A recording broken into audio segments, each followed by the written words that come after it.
kreativitas dunia kuliner melahirkan para ahli coklat yang tak sembarangan. Profesi bergengsi namun masih sulit dicari. Ya, sebutannya cokolatier.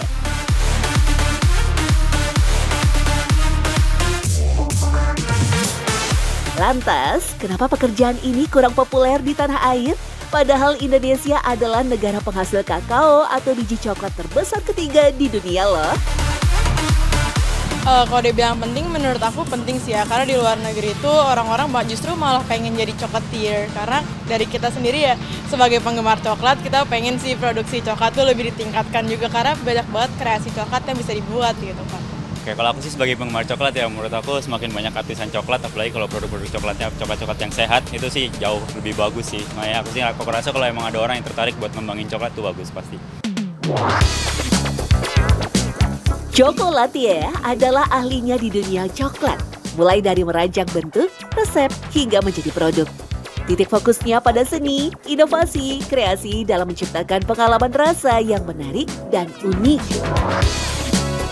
Nah, sang ahli wajib punya pengetahuan tentang berbagai jenis biji coklat, karakteristiknya, skill teknik pengolahan. Terlebih, si coklat ini termasuk sensitif pada suhu dan kelembapan. Ya, inilah alasannya kenapa cokolatier itu jadi profesi bergengsi yang susah dicari karena butuh keterampilan dan kreativitas tingkat tinggi. Seperti Tisa Aunila, seorang cokolatier yang sudah eksis menekuni profesinya sejak 11 tahun terakhir.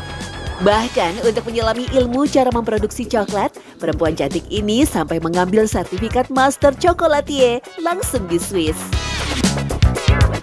Jadi di sana belajar cara handling coklat, belajar processingnya seperti apa, belajar coklat itu bisa dibuat seperti apa aja, aplikasinya seperti apa gitu. Jadi dari sana justru pulang ke Indonesia justru terintimidasi sebetulnya, kok bikin coklat ternyata ribet banget ya gitu, prosesnya tuh panjang gitu. Prosesnya sendiri tuh nggak yang rocket science susah gitu, cuman memang satu-satu dan sangat delicate gitu. Itu yang membuat waktu itu kita justru jadi kayak, ini bener nggak ya mau mulai gitu. Tapi kita ngerasa, wah sayang banget di Indonesia, kita sendiri orang Indonesia nggak tahu di Indonesia tuh ada coklat seenak ini loh gitu. Indonesia termasuk penghasil biji kakao terbesar di dunia, dengan permintaan setiap tahunnya sebanyak 600.000 ton. Namun faktanya, produk olahan coklat lokal tanah air masih tak sebanyak negara lain. Nah, inilah yang mendorong Tisa Aunila banting setir dari pengacara menjadi ahli coklat. Keseriusannya bergelut di dunia coklat tak main-main. Coklat racikannya pun sukses di ranah internasional, merambah pasar ekspor ke Jepang, Singapura, dan Rusia. Dengan mengambil bahan baku biji coklat dari Bali, Aceh, Jawa Timur, Flores, juga Papua Barat. Jadi pas coba, oh iya ya, coklat Bali itu ternyata ada rasa asam buah-buahannya. Kalau Aceh itu lebih ke kacang-kacangan, terus kalau Jawa Timur itu lebih ke rasa kismis gitu, terus kalau Flores itu rasanya ternyata bumbu-bumbu Indonesia gitu. Biji coklat dari setiap daerah ini menghasilkan rasa coklat yang berbeda-beda. Tugas cokolatier lah yang lihai meramunya. Ya, ada lebih dari 20 rasa yang bisa ditemukan dalam coklat, tergantung pada jenis biji kakao, metode fermentasi, dan proses pembuatan. Tahapannya mulai dari pembakaran untuk mengeluarkan rasa pada biji kakao, memisahkan cangkang, dan menggiling biji menjadi cairan coklat. Proses pembuatannya memang cukup panjang dan perlu ketelitian, termasuk saat tempering alias pemanasan dan pendinginan yang menjadi langkah penting untuk membuat teksturnya dan tidak mudah meleleh. Ada yang cuma 4 mesin, ada yang perlu 10 mesin, ada yang 15 justru. Kalau kita ada 9 proses. Nah, jadi sejak coklat itu dibakar, setelah itu coklat itu dipisahkan dari kulitnya, setelah itu digiling. Nah, 3 proses itu sangat penting sebetulnya, tapi yang paling penting untuk development rasa itu ada di conching namanya. Conching adalah pengolahan dengan cara mengaduk coklat yang telah dilelehkan untuk meratakan bahan dan mengusir rasa pahit. Lama waktunya bisa beberapa jam, bahkan berhari-hari tergantung jenis coklat yang dibuat. Proses inilah yang menjadi kunci rahasia teknik yang sudah berusia 142 tahun. Ya, jurus menghilangkan kelembapan, kandungan lemak auto lebih rendah. Hasilnya lembut tidak lengket, rasa dan aroma pun tercipta. Definisi proses yang menghubungkan ilmu fisika dan teknologi. Jadi di dunia itu ada komunitas coklat, kita tukar-tukaran info. Ada yang bikin coklat di Amerika, ada yang di Eropa. Oh kalau saya tuh bikinnya kayak gini, oh hasilnya gini, mesinnya ini, hasilnya seperti ini. Kita saling sharing, saling coba, terus dari situ kita terus belajar untuk itu. Karena kan juga mesinnya beda-beda ya, jadi kita harus coba dari cara kita memproduksi coklat, apa yang cara yang paling baik untuk kita gitu. Sebagai master coklat, Tisa telah memberdayakan 2.000 mitra petani lokal. Dari mereka lah tangan sang ahli meramu coklat dalam negeri yang berkualitas tinggi. Di balik coklat yang disukai sejuta umat, ada juga mitos yang melekat. Salah satunya adalah pantangan mengonsumsi coklat dengan hidangan laut, khususnya udang. Katanya sih, efek sampingnya berbahaya, bisa berujung alergi, bahkan keracunan.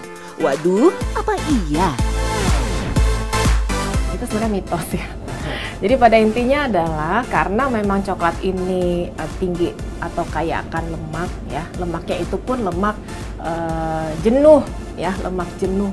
Nah kalau misalnya sudah makan coklat kemudian ditambah lagi sama makanan lain yang lemaknya tinggi, bila seseorang mengalami gastritis atau sakit lambung atau MAH itu tentu akan menimbulkan ya nyeri ulu hati misalnya. Mitos lainnya pun berkembang.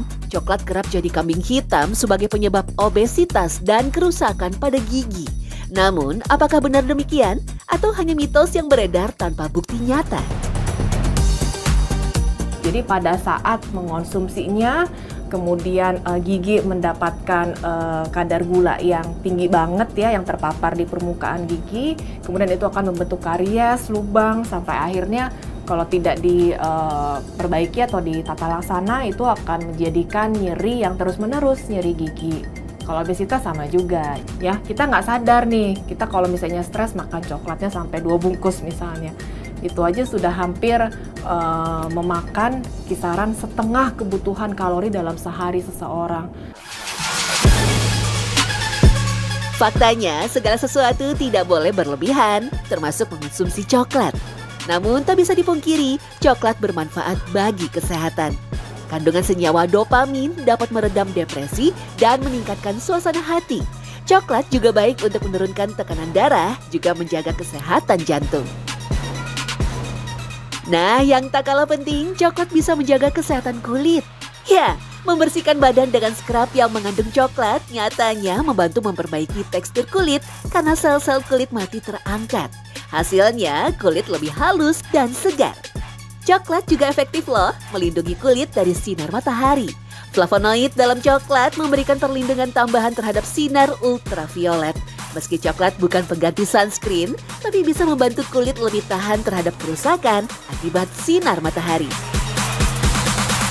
Coklat dengan segudang manfaat terlepas dari pengaruh suku Olmec di Meksiko pada tahun 1500 sebelum Masehi.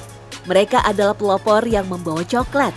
Kala itu, biji kakao diramu dengan campuran rempah-rempah menjadi minuman untuk ritual sekaligus obat. Suku Olmec percaya coklat punya kekuatan magis sebagai persembahan untuk para dewa. Biji kakao juga dijadikan mata uang sebagai alat tukar perdagangan. Bahkan saking berharganya, biji kakao menjadi simbol status sosial. Ya, semakin banyak biji kakao yang dimiliki, semakin tinggi status sosialnya. Itu coklat sangat langka dan sudah merupakan sebagai makanan yang untuk benar-benar kalangan elit, kalangan bangsawan. Sehingga tidak bisa dihargai dengan apapun. Jadi pada saat itu terjadilah pertukaran antara logam atau emas dengan si kokobin ini. Bernilai tinggi. Jadi tidak ada harganya, tidak bisa ditukar dengan apapun, sehingga harus barter dengan sumber hasil dari sumber daya alamnya gitu. Tak bisa dipungkiri, jejak garis waktu tanaman kakao kini berkembang menjadi inovasi dan kreasi yang membuka pintu dunia coklat semakin dikenal seantero negeri.